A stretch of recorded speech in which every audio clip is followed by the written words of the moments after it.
안녕하세요. 김상순입니다. 이번 주제는 두 가지 내용을 전하려고 합니다. 첫째는 다시 부활하는 건강인증 QR코드. 두 번째 주제는 5종류 폐렴 전염병 동시에 걸린 환자 출현입니다.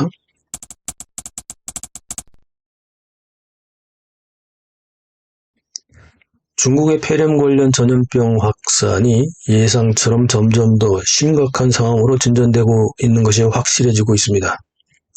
중공 당국은 11월 22일 세계보건기구 WHO의 질문에 특이사항이 없다고 답변한 이후에 지금까지도 중국에는 별다른 특이사항이 없다는 입장을 계속해서 고수하고 있습니다.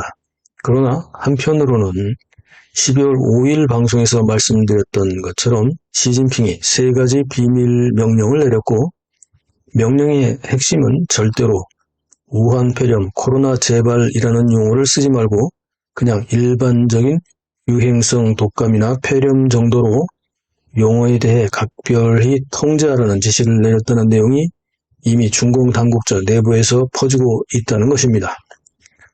중공이 통제하는 중국에서 일반 인민들과 심지어 관변 언론들도 공산당에 의해서 정보가 통제되기 때문에 실상을 알 수 없습니다만, 그러나 생명이나 경제적 이익과 연관된 정보일 경우 공산당 내부에서 자기들끼리 정보를 공유하면서 만일의 사태에 대비하는 것이 중공의 당직자들이나 중국 정보 관료들의 특권이라고 할 수 있죠. 일단 인민들에게는 별일 없다며 시진핑의 지시를 따르는 척하지만, 그러나 자신과 가족들 및 친인척들에게는 위험 경고를 사실대로 알리게 되는데요. 이럴 때 이런 정보들이 통제되지 못하고 해외 언론이나 일반인민들에게도 몰래 알려질 수밖에 없는 것입니다. 게다가 더욱 확실한 증거는 바로 공산당의 정책 변화를 살펴보는 것입니다. 정말 중국에서 폐렴과 연관된 여러 바이러스 확산이 별거 아니라면 정책 변화가 없겠지만, 특이사항이 없다고 하면서 한편으로는 정책이 변화한다면 그건 중국에서 확산이 되고 있다는 증명이 되기 때문입니다.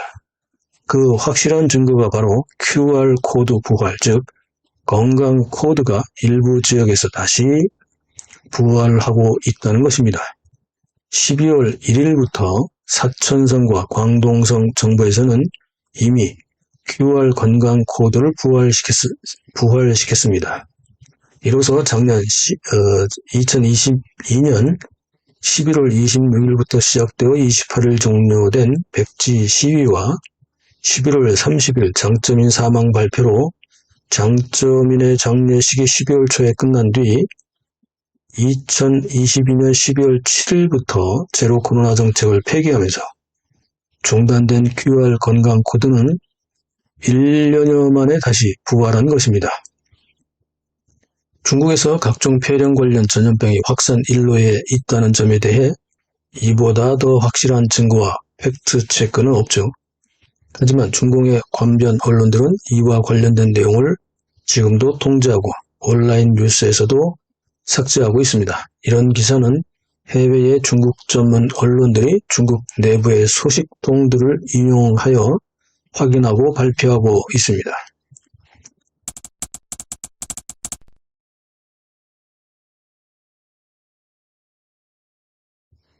중국에서 영유아 호흡기 질환이 10월부터 퍼졌지만 이게 사실상 여름부터 마이코플라스마 폐렴이 시작되었고요.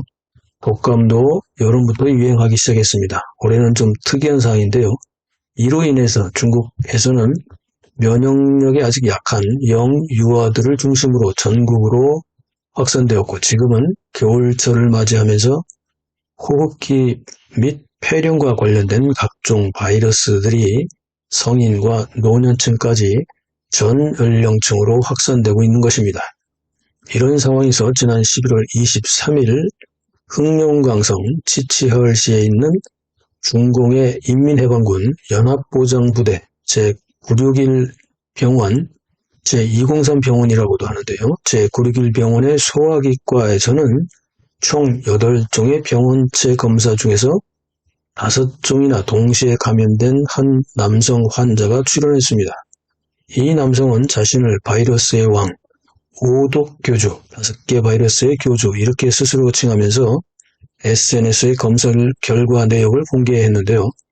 이 남성에 대한 검사는 11월 22일 했고 다음날 감염된 5종의 호흡기 질환은 인플루엔자 바이러스 A형, 마이코플라스마 폐렴, 호흡기 세포 융합 바이러스, 아데노바이러스, 콕사키 바이러스 B군이며 검사 결과에 모두 양성으로 나타났습니다.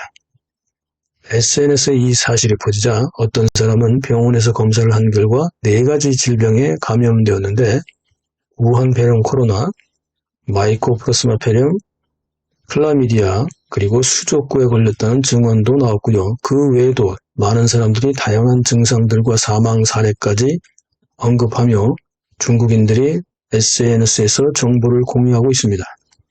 12월 4일 대한아동병원협회는 이런 상황을 주시하면서 마이코플라스마 감염 예방을 위해 개인 손 씻기 등과 같은 방역 조치를 개인들에게만 맡기지 말고 우리 정부에서 우한 폐렴 코로나 사태를 반면교사로 삼아서 대유행을 사전에 대비하여 정부 차원에서 사전 대책 마련을 정부에 촉구했습니다. 제가 유튜브에서 이미 2차례나 우리 정부에게 촉구했던 내용과 일치하죠. 다시 한번 정부에 촉구합니다. 대한아동병원협회에서도 이런 얘기가 나왔던 것처럼 정부에서는 중국의 확산 사태를 더욱 주시하고 미리 사전 예방에 대한 대책위원회를 구성해서 사전 대비할 것을 강력하게 촉구합니다. 2020년 1월 우한 폐렴 코로나 사태가 호북성 무안시에서 발생했을 때에도 저는 당시의 상황을 일주일에 서너 번씩 유튜브를 통해서 경고했었습니다. 그러나 지난 정부는 어려울 때 돕는 것이 친구라는 말도 안 되는 정치공학적 표현까지 써가며 방치하다가 방역 예방의 골든타임을 스스로 놓쳐버렸고 우리 국민들은 3년간 수많은 사람들이 희생되고 전 국민이 고통을 받아야 했습니다.